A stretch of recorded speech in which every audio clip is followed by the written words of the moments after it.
네, 우리가 어제 21장 말씀을 우리가 함께 살펴봤습니다. 21장 말씀 다시 한번 좀 요약만 좀 보시면은요. 21장에는 새 예루살렘에 대해서 설명을 하고 있었습니다. 그 진주문과 이제 보석으로 이루어진 이 화려한 도시를 설명하는데 그것이 단순히 천국이 아름답다, 화려하다, 이렇게 설명하는 것은 아니다라는 말씀을 드렸습니다. 만일 이 땅에서도 우리가 돈 많은 사람이 부자고 행복하죠. 근데 이 천국에서도 돈 많아야 행복한다, 빈부격차가 있다라고 한다면 이 천국이 진짜 천국이 아니겠죠.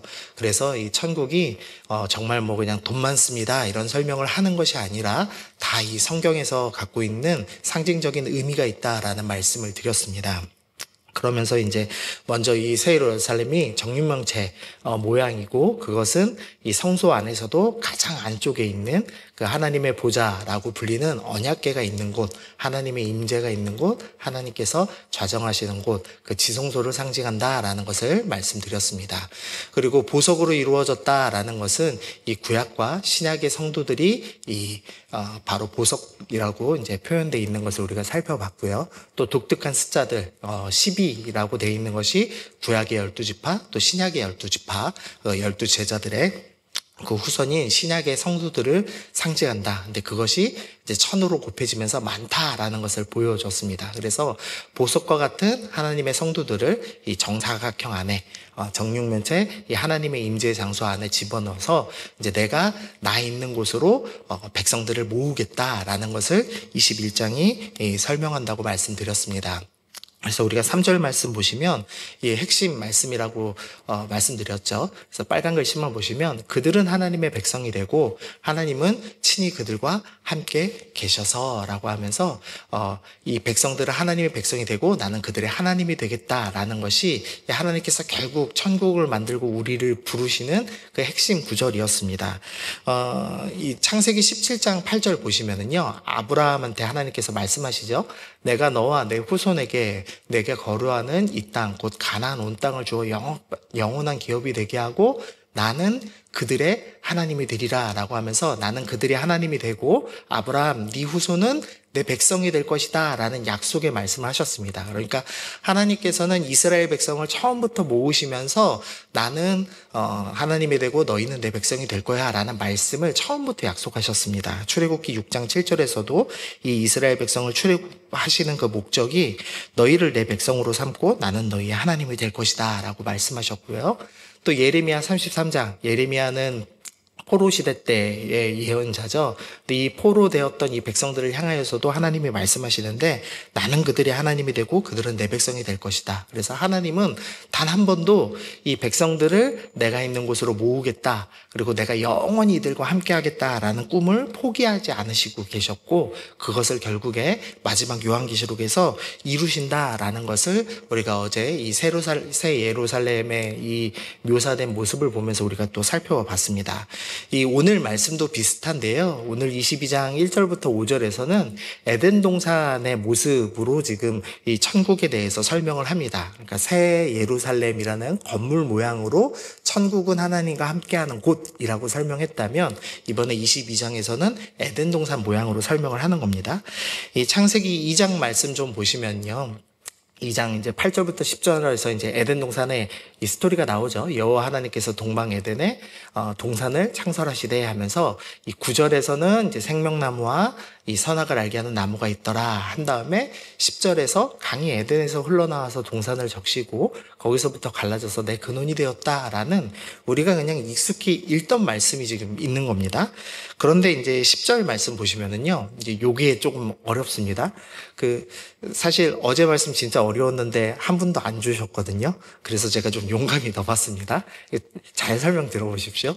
2장 10절 보시면은요, 강이 에덴에서 흘러나와서 동산을 적시고 거기서부터 갈라져 나와서 내 근원이 되었다 돼 있습니다. 그러니까 이 장소가 지금 세 군데가 있는 겁니다.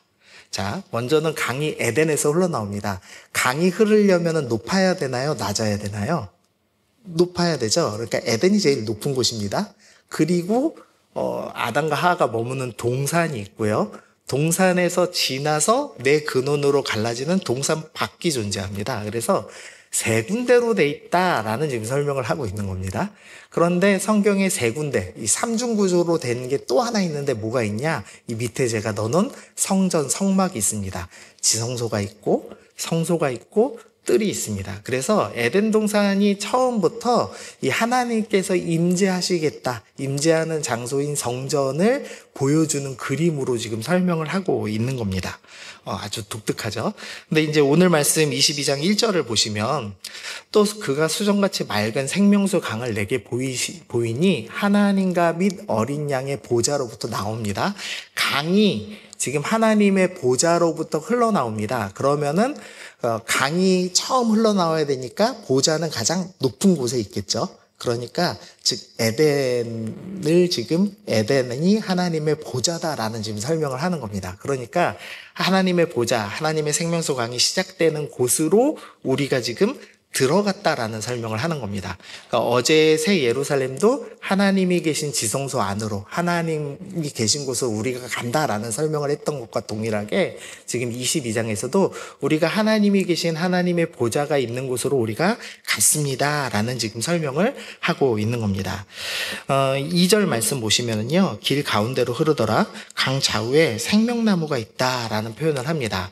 이 창세기 2장 9절에서는 생명나무가 한 그루가 있었습니다. 그런데 22장에는 강 좌우에 생명나무가 있습니다. 그러니까 몇 그루다라는 표현을 하진 않았지만 생명나무가 벌써 많죠. 그리고 12가지 열매를 맺습니다. 그 다음에 달마다 열매를 맺습니다. 그러니까 1년에 한 번씩 맺는 지금의 나무들이 아니라 매 달마다 맺는다. 즉 매우 풍성하다라는 지금 설명을 하고 있는 겁니다. 요한복음 10장 10절 말씀을 보시면은요, 도둑이 오는 것은 도둑질하고 죽이고 멸망시키려는 것뿐이요, 내가 온 것은 양으로 생명을 얻게 하고 더 풍성히 얻게 하려는 것이다. 예수님께서 오신 목적이 뭐냐? 생명을 얻게 하고 더 풍성하게 얻게 하는 것이라고 말씀하셨는데 그것이 천국에서 이루어진다라고 말씀을 하는 겁니다.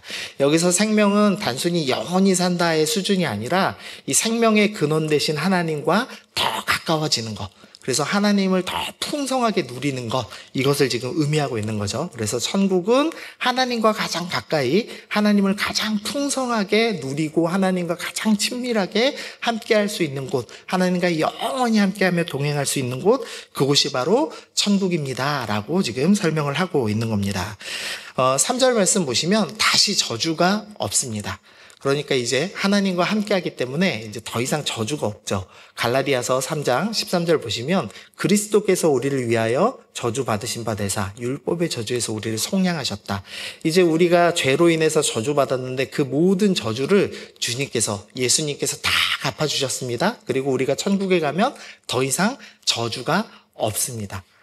그리고 이 저주라는 단어는 이 구약에 보면은 진멸한다라는 표현이 있죠. 그걸 이제 히브리어로 헤렘이라는 표현을 하는데 이 헤렘이라는 단어를 헬라어로 번역하면 저 저주라는 단어입니다.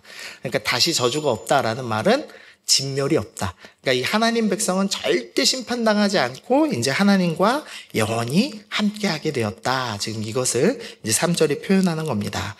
4절 말씀 보니까요, 이제 하나님의 백성이 어떤 상태인가, 신분적으로 어떤 상태인가를 보여주는데 그의 얼굴을 볼 터이요, 하나님의 얼굴을 보는 가장 가까운 곳에 있습니다. 그리고 하나님의 이름도 그들의 이마에 있습니다. 이게 이마에다가 이렇게 뭘 새겼다 이런 표현이 아니고요.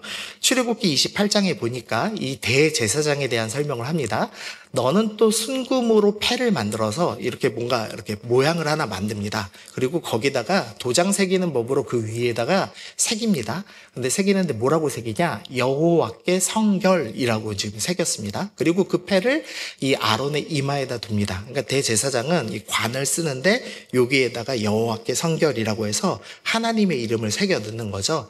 그런데 천국에 가면 우리도 하나님의 이름을 이 이마에다 새깁니다. 그러니까 무슨 소리냐?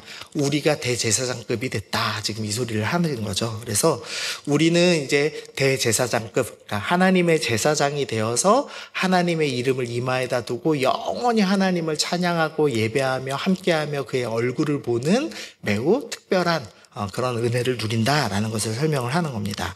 5절 말씀 보시면 그래서 다시 밤이 없겠고 등불과 햇빛이 쓸데없으니 이는 주 하나님이 그들에게 빛이심이라. 이제 빛 대신 하나님을 영원히 함께 본다 이 말을 하는 거죠. 그래서 그들이 세세토록 왕노릇하리로다. 그래서 우리는 어떤 존재냐? 왕 노릇하는 사람들입니다. 말씀 넣어놓지는 않았지만 베드로전서 2장 7절에 보면 우리는 왕 같은 제사장이다 라고 주님이 말씀하시죠. 그것이 이제 이루어져서 우리는 제사장이면서 동시에 왕이어서 이 하나님과 함께 하나님의 다스림으로 천국을 다스리고 천국과 함께 합니다. 우리가 어떻게 다스리냐? 예수님께서 우리를 어떻게 다스리시죠? 사랑으로 다스리시고 우리의 발을 씻겨주시고 우리와 함께 하시죠. 그것처럼 이제 우리는 어떻게 다스리냐? 우리는 우리 천국에서 옆에 성도들 만나면은 사랑으로 섬겨주면서 다스리는 것. 그러면서 천국에서 서로가 서로를 끝까지 사랑하고 함께하고 또 예수님을 하나님을 예배하고 섬기는 그 영원한 기쁨의 나라가 우리 가운데 있습니다라고 이제 설명을 하는 겁니다. 그래서 천국은 이런 곳입니다라는 설명을 지금 5절까지 했습니다. 그리고 나서 이제 6절부터 이제 결론의 스토리가 나오는 인데요. 이 6절부터 21절 말씀이 이 요한계시록 1장 1절부터 8절하고 비슷합니다. 보시면은 때가 가까움이라는 표현이 동일하게 있습니다. 22장 10절에 보니까 때가 가깝습니다. 또 1장 3절, 계시록 1장 3절에 보니까 때가 가깝습니다 라는 표현이 있고요. 또 이제 22장 13절 보니까 나는 알파와 오메가요 라고 주님이 말씀하시는데 1장 8절에서도 나는 알파와 오메가요 라고 말씀하시고 또 22장 6절 보니까 반드시 속히 되어질 일을 보이시려고 천사를 보냈다라는 표현이 있는데 이 요한계시록 1장 1절에서도 반드시 속히 일어날 일을 보이시려고 천사를 보냈다라는 표현이 있습니다. 이 무슨 소리냐? 1장 1절에서 8절과 이 마지막과 내용이 동일하다는 표현을 하는 겁니다. 그러니까 사도 요한 선생님이 이 성경을 기록하면서 처음하고 끝에 동일한 내용을 넣어놨습니다. 그럼 이게 무슨 의미냐면 이게 제일 중요하다는 거죠. 그러니까 요한계시록을 왜 썼냐? 내가 이 말하려고 적어놓은 거였다라는 겁니다. 지금 천국이 이렇게 좋은 곳이고 심판이 일어나고 너희가 다 구원받을 거다라는 이 놀라운 환상을 지금 설명했습니다. 그러니까 이 천국이 있으니까 너희는 이 일을 해야 된다라는 것을 앞하고 뒤에 지금 넣어놓은 겁니다. 그럼 이제 무슨 일을 해야 되느냐? 22장 7절 말씀입니다. 보라, 내가 속히 오리니 이 두루마리의 예언의 말씀을 지키는 자는 복이 있으리라. 결국 지금 사도 요한 선생님이 우리한테 하고 싶은 말은 뭐냐? 말씀을 지키는 자가 복이 있으니 말씀을 지켜야 됩니다 라고 하는 겁니다. 22장 14절 말씀도 동일한 얘기를 합니다. 자기 두루마기, 이 옷이죠. 두루마기를 빠는 자, 이게 요한계시록 7장에서 이미 이 어린 양의 피로 옷을 깨끗하게 한 자들에 대한 이야기가 나왔습니다. 그래서 옷을 깨끗하게 한 자, 거룩한 성도는 어떤 특권을 받느냐?